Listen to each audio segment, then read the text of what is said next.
Hey friends, welcome back to another Seed Talk with Lisa and Layne. Hi, Layne. Welcome, everybody. So today we are going to be talking about I don't always know everything we're going to talk about because Layne kind of brings the questions that are coming in, but I think we have some really good ones today related to seed starting. So before we jump into that, just remind everybody, if you want to learn more about the Gardener's Workshop and the work we're doing, you can find all that over at thegardenersworkshop.com, as well as our sister podcast, Field and Garden, which you can find on podcast apps everywhere, as well as on our YouTube channel. And so with that, Layne, what in the world are we talking about today? So today we're going to be talking about timing of when to start your transplants. There are a lot of little fine details that tend to confuse people, like does that time on the back of your seed packet include the time it takes to harden off? And what dates should you use to plan for when to transplant out your warm season stuff? We'll also talk about some fast, medium, and slow growers, and even go through some real life examples using a calendar. So I hope that after listening to this episode, everyone will understand how to determine their planting dates and calculate when to start their seeds. So I hope this will be very helpful to everyone. Yes. All right, so let's go ahead and get started. So this is the first question. How does someone know how far in advance of their planting date to start their seeds? So just take a given seed. Where can they find the information about how far in advance they should start? And we will talk about how to determine your planting dates a little later on in this episode. For now, we're just focusing on how far in advance of that planting date to start. So I guess it's a little bit deeper than that, isn't it, Layne? It's like, is it a warm? They have to know, is it a warm season or a cool season, annual? And then know when that particular group should be planted where they are. But the number of weeks that are on the back of your seed packet tells me how many weeks in advance of the date that I have figured out. Right. So the back of your seed packet is a great resource. You can also look on the website of the place you purchase the seeds from. Our website has a lot of information, even if you haven't purchased from us. And maybe you even have a few reference books. You could also find that sometimes in there. That's a great idea. And so sometimes I know when Bobo and I are stumped over something like that, I'll come and she has all the books out and open. Yes. So, it happens to all of us. That's why you have to just have some great go-to references. Right. And we should mention the way it might be worded is start seed indoors 4 to 6 weeks before planting date. It could be something like that. Look for that type of information. All right. So if my seed packet says to start 4 to 6 weeks before my planting date, do I need to add additional time for the seed to germinate? And do I need to add additional time for it to harden off? Or is that already accounted for in that 4 to 6 week number? What a good question. So in my book, the 4 to 6 weeks is from the day you start the seed until the potential day it's ready to be planted in the garden. So that tells you, this is when I need to start it. If I need to plant it on XYZ day, I need to start it 4 to 6 weeks. And I think we'll talk about the choice of the 4 to 6 weeks. That includes the whole trip from seed to transplant. Yes, it includes everything. You don't need to add additional time for the seed to germinate or harden off. It's kind of included in that time range. All right. So this is a question we also get. Why do I see different estimates for how far in advance to start on different websites? And how do I know which one to trust? So maybe one website says 4 to 6 weeks, maybe another says 5 to 7. What would you recommend someone do in that situation? Sure. And so I think in defense of different dates, it may be related to people like us that actually apply our experiences, and that can be related to the way that we start seeds. We, on our seed packets, how you see like from, let's just say, for instance, 3 to 4 weeks or 3 to 5 weeks or something. The lower end of that usually is like a soil blocking time because it's quicker, and the longer is for more conventional methods. So I would say what I would do in that situation is to look, first off, find a reliable source and go to the same one. You know what I mean? You don't need 4 different opinions on when to start a seed. But if I did have a couple, 3 different, suggested timing, I would just average it. Just, you got to jump off somewhere. But I think that's really the whole problem, isn't it? All the internet noise. There's so many people telling you need to find a reliable source and have that be your go-to to help prevent that from happening to you, because that's very frustrating. I understand that. Yes. All right. So this is another question we get all the time. We tend to soil block a lot of stuff. We do also use plug trays, but there may be a difference in the amount of time it takes to grow a transplant depending on the seed starting method you're using. So if my seed packet says to start 4 to 6 weeks in advance, when should someone start if they're soil blocking versus using plug trays? That's another great question, and that is one that we hear often. As a general rule, again, that's why, as I mentioned earlier, we offer that range. And so with soil blocking in general, we cut a third of the transplant growing time off of the conventional method. Like most seed packets would say on a given seed, start 6 weeks before your last frost date. And so we put 4 to 6, with the 4 kind of implying the soil blocking starting timeline, and the higher end for the more conventional methods. And so that is pretty much, how that works. And again, you kind of quickly learn how that process works once you do it. Wouldn't you say, Layne? I mean, yes. Once you do it a couple times, you kind of like get the gist of it. Yes, for sure. And I will have a tip at the end related to that as well. What would you say for a seed pack that just has one number and not a range? So if it just says start 4 weeks in advance, can you give a soil blocking and plug tray example in that instance? You mean what the timeline would be? Yes. Yeah. So if it was in a plug tray, most seed packets refer to conventional methods, would be 4 weeks. But if I was going to be doing that for soil blocks, then I would take basically a third off that, which would pretty much just be a week. It's not exact. It doesn't have to be exact science, but it's just not as long. You just don't want that little transplant to grow too big before it's time to actually plant it. Right. Now we're going to talk about the actual transplant dates, because you need to know your targeted transplant date to be able to count backwards for when to start. So when should someone plant their cool season hardy annual transplants into the garden? And there are 2 times we might want to mention: very early spring and fall. Right. So, in a nutshell, any cool season hardy annual that will survive your winter low temperatures or your winter hardiness zone can and should be fall planted for all those benefits. Fall planting is 6 to 8 weeks before your expected historical first fall frost, which you can learn that on the internet. That is not information you have to figure out yourself. You just enter that into a search engine. The second window is what we call very early spring. And very early spring, I always use the word very because it is not spring. Spring is when most of those are like on the verge of ready to bloom. And so very early spring is 6 to 8 weeks before your last spring expected frost. And that everybody can pretty much plant then. That isn't affected by where you live.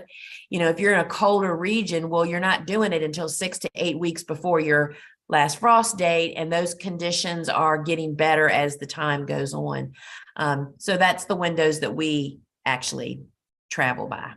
Right. So you'd want to look up those frost dates, your first expected frost date in the fall. your last expected frost date in the spring. Then you would count back 6 to 8 weeks from whichever frost date is relevant, depending on whether you're planting in fall or very early spring. Yeah. And then you count back from there the number of weeks it will take you to grow a seed to a transplant size. Yes. So as an example, if you wanted to plant out some cool season hardy annuals in very early spring, 8 weeks before your last expected spring frost, and you're growing something that you anticipate taking 4 weeks from sowing to transplant, 8 plus 4 is 12. So you'd actually want to start those seeds 12 weeks before your last expected spring frost. Right.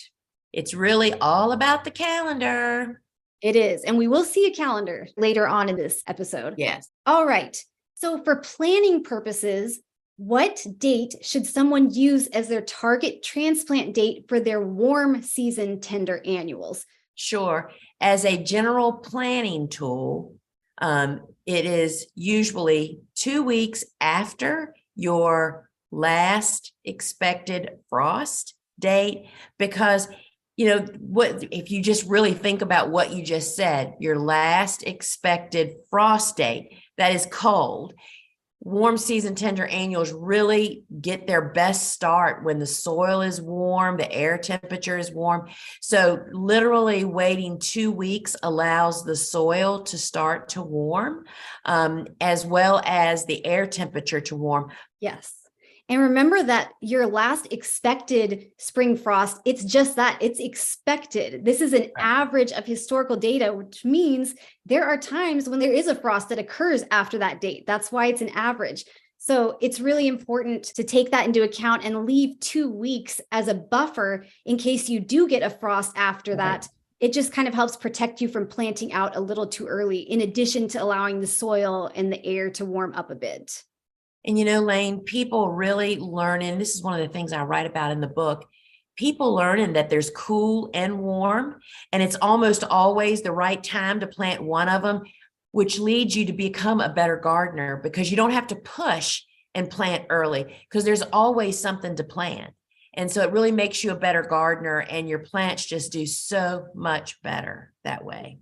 Yeah. So again, just to summarize, for your warm season tender annuals, take the date 2 weeks later than your last expected frost date and count back from there. Yes. So again, as an example, if you wanted to plant out some warm season tender annuals 2 weeks after your last expected spring frost, and you were growing something you expect to take 4 weeks from sowing to transplant, you would want to be starting those seeds 2 weeks before your last expected spring frost. Yeah. And not to confuse matters more, Lisa, you do push the envelope and plant sunflowers out a little earlier, but I think we'll do an entire separate episode on that, so we won't get into it here. All right, so that was for planning purposes. Now let's pretend you're in the territory where you have some warm season tender annuals that are getting ready to go out. And a lot of seed packets will say plant after danger of frost has passed. So how does someone know the danger of frost has really passed and that it's safe to plant out these warm season tender annual transplants? What temperatures and forecasts should they look for? Sure. And that's a great question. So the danger of frost is what you were just speaking of. That is that 2 week window after your historical expected frost date. And just as Layne mentioned, this is data that, you can go online and look it up, just request that information. And it's an average, it's a jumping off point. Nothing's in stone, but waiting for that too, like for instance, our last expected frost historically has been mid-April. And our local garden writers in the newspaper tell people, do not plant tomatoes until May 1st, because that's the 2 weeks that not only is past that danger, but the soil begins to warm. When the nights start to warm up is when the soil starts to warm up. And that's what they want. That's what warm season tender annuals want. And I think that we could do a whole talk about just how significant the start they get. Those first few days really impact the way plants perform over their life and their disease resistance. Yeah. So what nighttime temperatures should someone look for? My go-to is when I can look at the 2 week forecast and it's going to stay above 60 degrees at night, not during the day, but at night. That's the real key. Unless if you're going to take heroic steps, if you're going to hoop and row cover, which we do every year to get some early stuff in, that's a whole separate conversation, right? But to just walk out and plant your plants for warm season, tender annuals, 60 degrees or higher at night for the 2-week outlook to plant warm season. And it's also important to note that this is also true of transplants you might pick up at your local garden center. Yes. So they tend to start putting out tomatoes, peppers. They might put these things out very early, but in reality, it's too early to be planting those in the ground. And you might be disappointed if you do plant out too early and they get taken out by a frost. And, I just want to say at the garden places, oh my goodness, you should be buying broccoli plants that are cool season, not tomatoes. I mean, they literally, And that again is just kind of learning some really basic seed starting rules. There's warm season, there's cool season, and figuring out how to figure that out will liberate your planting. Yeah. All right. So now let's talk briefly about perennials. If someone is starting perennials from seed. So when should they plant out seedlings of perennials that are hardy in their zone? I love this question. Because this is a question I don't get very often, not from to talk about. So fall planting for all trees, all shrubs, and all perennials that are hardy in your zone should be fall planted, because if they're going to survive your winter, planting them in the fall allows them months of get established. Let's lay down some roots before the heat and humidity and pests and disease start attacking them. I heard a talk years ago from someone that said, that half the trees planted in the world die over a 3-year period. And it's all related that they're planted in spring instead of the fall. That allows them to recover before they have to perform in spring. It's the same thing that's true with perennials. You almost get like a whole year hop by planting in the fall, because they become established. So they'll actually perform the next year. They'll actually send up, some nice foliage and some blooms. So my go-to is, if it survives winter, you should definitely be fall planting it, whether it's a tree, shrub, perennial, or a hardy annual, actually.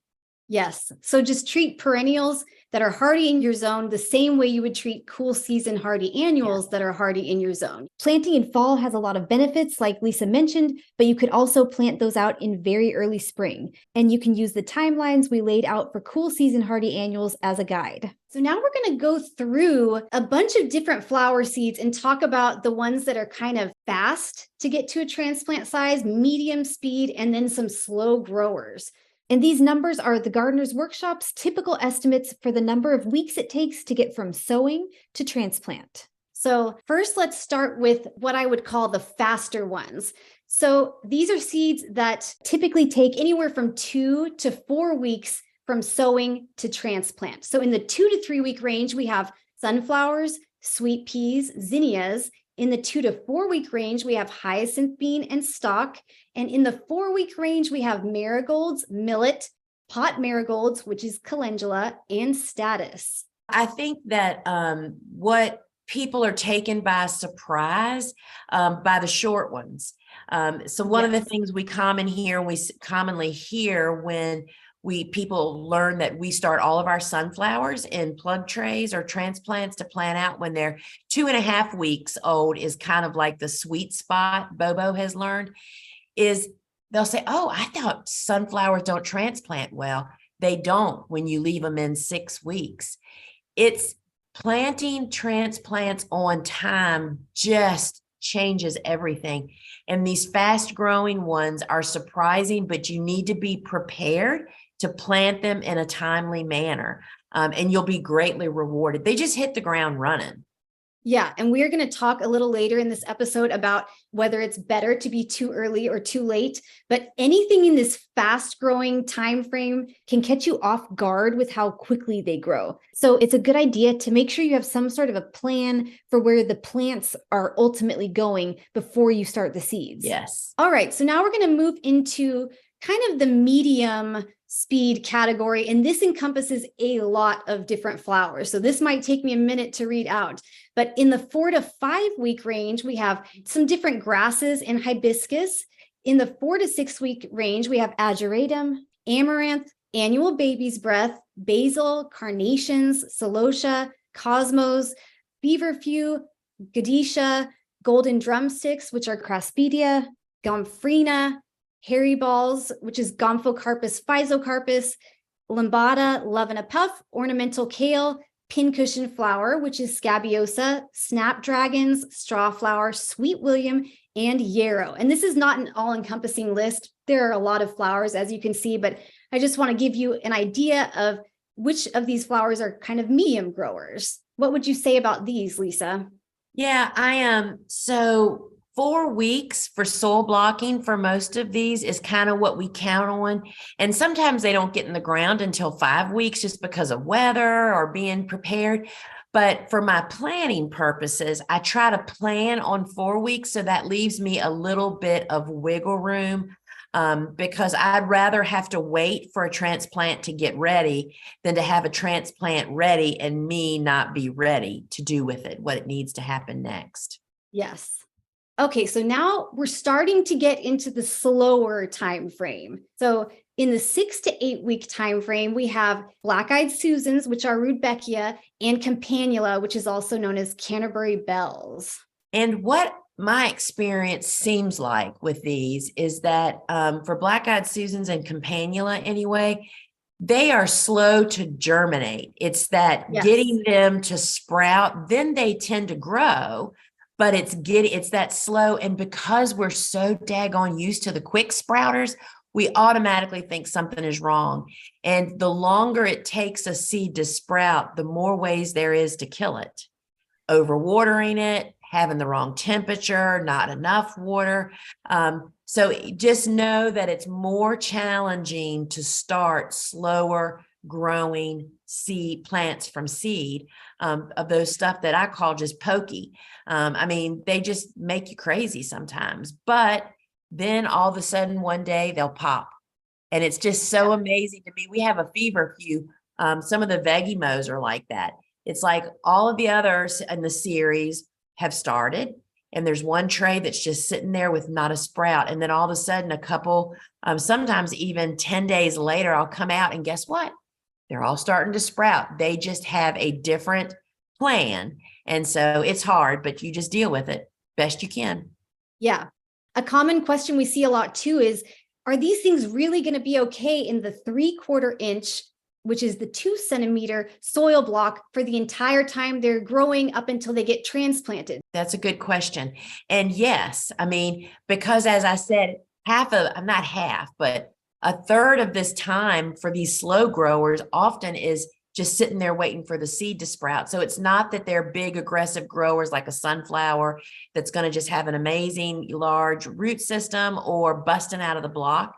But the moral to the story of when you transplant up is when it starts growing out of its little kind of, more to me, not so much the root system, it's the canopy when they're really pushing each other out of the way to get to sunlight.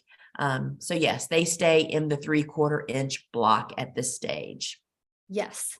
All right, now we're going to move on to some pretty slow growers. So in the 10 to 12 week range, we have Dusty Miller, eucalyptus, and foxgloves. And in the 12 to 16 week range, we have Lisianthus. And we've mentioned before that for this reason, a lot of farmers actually buy Lisianthus plugs rather than starting from seed. Can you talk about that, Lisa? Sure. And so again, all of these tend to have, are just like those previous ones we spoke of. It's actually the sprouting stage, which can really contribute to some of this extended time. And again, then like eucalyptus and Lisianthus, actually all of Dusty Miller, foxglove, maybe not, but they're all just slow growers after they even sprout. So they literally don't necessarily grow out of their block, but that's such a small block of soil.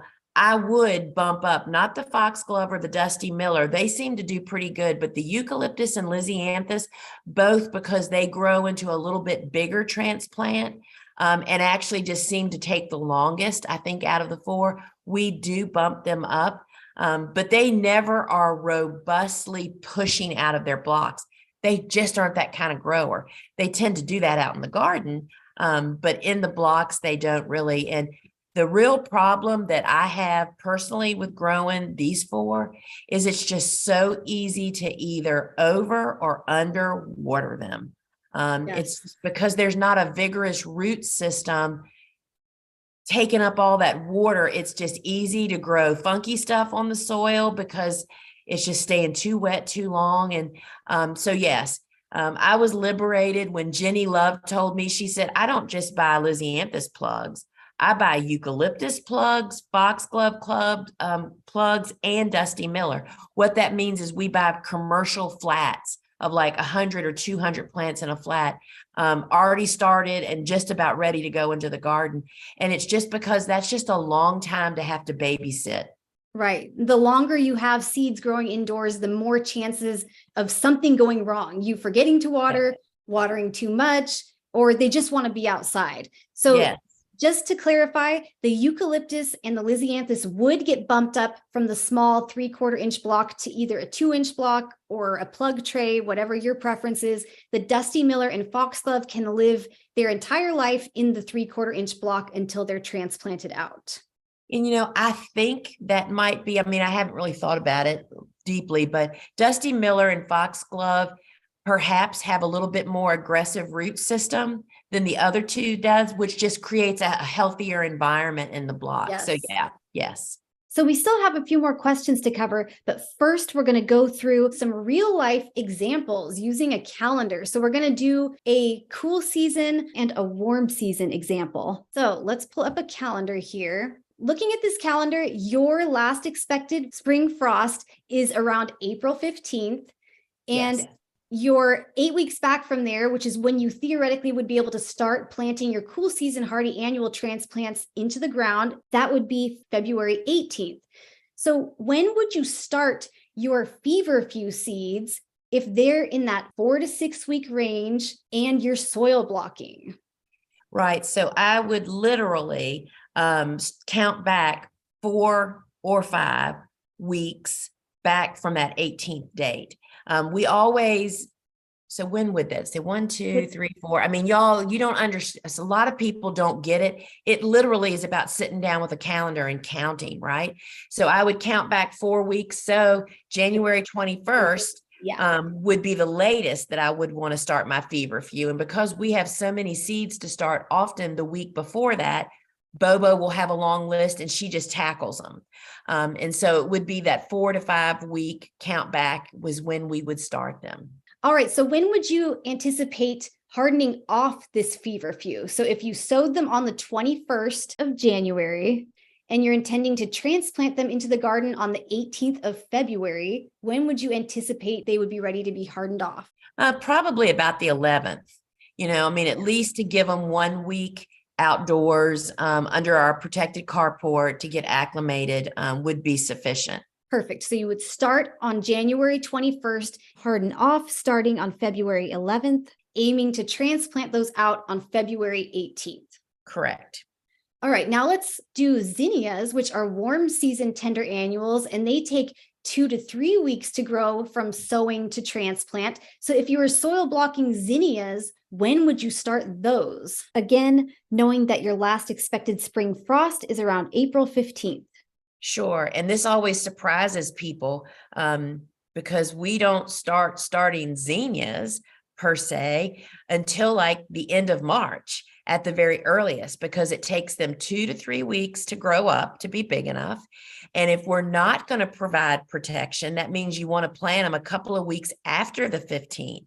So really, if you go, let's just say, what would that be? That would be the 29th of April is technically when it would be warm enough. So I would count back 3 weeks from them. So we wouldn't even be starting zinnias until the first full week of April.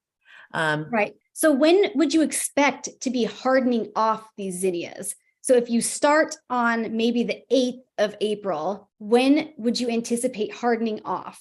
Probably on the 22nd. Usually, as a general guide, the last third of a transplant's life, it's really nice to have them outside being acclimated. I mean, that's just gives them about 7 to 14 days. Better to have it a little longer than a little shorter to get them acclimated to wind, heat, and all of those outdoor elements. Right. Okay, so for zinnias, you might sow on the 8th of April, transplant out on the 29th, which means you would be hardening off around the 22nd. Yes. All right, this is just a general question, but do you think it's better to be too early or too late in terms of your timing for starting seeds? I think this is probably the $1 million question. People are just like we are. I mean, I was as a flower farmer. It's not so much the case now. We're so anxious to get started. We tend to start too early. And that, in fact, is the opposite of what I have come to be as a professional grower now. I always tend to start later than too early. And the other part of this picture is that when you learn to embrace cool season hardy annuals and warm season tender annuals, you almost always have something to start. So you don't have to start too early. When you start a particular plant too early, then it begins to grow out of its bounds in its environment. It gets tall and rangy. And when I say rangy, it's stretching up, looking for light. It's bumping elbows. I mean, it's like putting 4 kids into one small bedroom and expecting them to live in there in harmony. And it just isn't going to happen. And there's really nothing you can do. I've advised many people that started way too early, just compost those and start. You have time, start over. The quality of the seedlings will be a world of difference in your performance. So I always tend to err on starting later than starting too early. I agree. There's nothing sadder than watching a beautiful tray of seedlings go from thriving, looking great, and then they can just decline pretty rapidly if you're holding on to them too long. And you know, it's just so funny. I mean, it was just somebody suggested to me not long ago about something to save it. And it's like, but it's not even really time to start that seed yet. Why? I mean, it's just that plant will not have the thrive and happiness that a healthy, stocky little transplant that hits the ground eager and happy to go. Yeah. Yes. All right. So this is a question for people that might have a shorter growing season. We have a pretty long growing season here in Southeastern Virginia, but how about for someone that lives in a region with a short growing season and they're planning on bumping up a lot of their seedlings? Certain seedlings that we would plant out directly from the 3/4 inch blocks, but these people want to start even earlier because they're planning on bumping them up to have larger transplants to put out because their season is so much shorter. So how many weeks in advance of the packet estimate should they start? So if their seed pack says to start 4 to 6 weeks in advance of transplanting, how many additional weeks back should they count if they're planning on bumping it up? So I would say, and this is a really great question, when I used to do doing conferences, whenever I was in the northern parts of the country, it was a very common conversation that we would have that, you know, they can't even plant a tomato till mid-June because it's so cold that the season doesn't start till then. And so they would start earlier to bump it up to have a larger, more mature plant so that the growing time is advanced of where they would normally be. So I would say as a rule to be able to apply to any plant is I would add a third. So if it said 6 weeks and you are going to know you're going to bump it up, I would make it 8 weeks, count 8 weeks back because you know you're going to provide for a larger plant in the end. So that way you can kind of apply it across the board. Yeah. So just figure out how many weeks in advance you would start if you weren't planning on bumping up and add around a third more time to that, just as a general rule of thumb. Right. I mean, we bump up so few things. I mean, as a flower farmer, that is incredibly labor intensive, but for those and for the record, we buy plugs of Lisianthus. We are not starting, you know, we used to start 8 to 10. We used to plant 8 to 10,000 Lisianthus every year. That would not be something we would bump up. I mean, that's just not a reasonable, efficient way to do things. But with eucalyptus, we just don't grow that many. So it works out really, really well. So it is a great option to get a bigger, hardy, healthy plant. Yeah. All right. So the last question is actually more of a tip. And this is something that I share with any customers that reach out to us with timing questions. It's really important to remember that everyone's seedlings grow at different rates, depending on the temperature of your grow area, the method you're using to start your seeds, your soil mix, how often you fertilize, and even the seed varieties. So the tip that I give everyone is record the time it takes you to grow various seed types to a transplant size and use those estimates going forward. That's going to be the most accurate. And remember that the timing might be different depending on the time of year. So my growing space tends to get very cool in the winter, but then it gets very warm in the summer. So it takes me longer to grow the same type of seed in late winter or early spring than it does at the height of summer. That's a great tip, Layne. And, I, as a commercial grower, we talk about that big calendar. That's a great place to record that kind of information, because that's what we look back on next year to plan that year. And for a home gardener, I really recommend having a seed starting little notebook, that you can write down what you don't get too detailed heavy, but make it so it's an easy look back rep. If you're going to be starting lots of tomatoes or lots of zinnias, have a zinnia page and just put your notes there. How long did it take? When was your first harvest? You create your own little data bank of just the best information for your garden and the way you're setting it up. Yep. All right. Well, that was our episode for today. I hope that answered some of the questions that a lot of you have. If you haven't already and you wouldn't mind leaving us a rating or review in a podcast app, we always appreciate that. And we love when you like and comment over on YouTube. So thank you so much for joining us. Yes. And if you want to keep up with what's going on at the Gardener's Workshop, head on over to thegardenersworkshop.com. And we'd be happy to greet you over there. So friends, until we meet again, bye, Layne. Bye.